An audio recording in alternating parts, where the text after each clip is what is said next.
I look at the role of the ombudsman is to be an advocate for the residents in the facility. I became an ombudsman because my parents had gone into the end of their lives in hospice in home, and I realized I knew nothing about what everybody else had to go through. I learned about it through a newspaper article that discussed the need for more ombudsmen.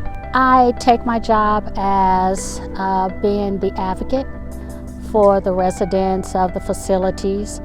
I am also the advocate for their rights to make sure they're not being violated.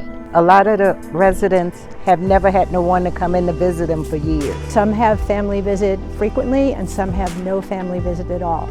I think there's an awful lot of problems that go on, but so many of the residents are afraid to take up their issues because they think they're going to be discriminated against. There was a resident that had been waiting for a battery for her wheelchair for well over 6 months, and she brought the issue to me. She's now mobile within the facility. Before, she is pretty much bedridden unless they loaned her an electric chair, which she really didn't fit in, but for her to have her own chair up and running was perfect. There was one resident that really impacted me. She barely talked at all to the CNAs. But once I would come in, I would talk with her, then she would go ahead and take her shower and everything, where at times she didn't even want to take a shower. She was very happy that I came in the facility, and she was happy after that to go ahead and continue to take showers.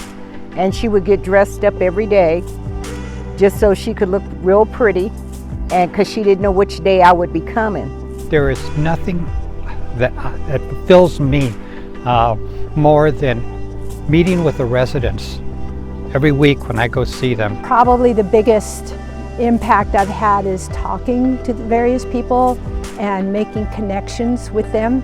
And I remember one woman who had just entered the home, and she was a little bit depressed that she couldn't do anything. She had set up her room beautifully, and I noticed the flowers. And I said, "Do you do flower arrangement?" And she said, "Yes." And because the facility had flowers, I suggested that she help with flower arrangement. And that was the biggest smile I ever got. I feel like it's a driving force for me to be an ombudsman because of the fact that one day I might end up in a facility. And I would like to make sure that I'm getting the care that I'm giving to other residents. Well, advocates are certainly needed within all institutions and all facilities because there is an enormous amount of small details that sometimes don't get done, and that affects both staff and residents, in this case, in the facilities that I visit. I think that society has pretty much looked at this population as invisible, and they're not. And speaking with them and sitting down with them and hearing their stories.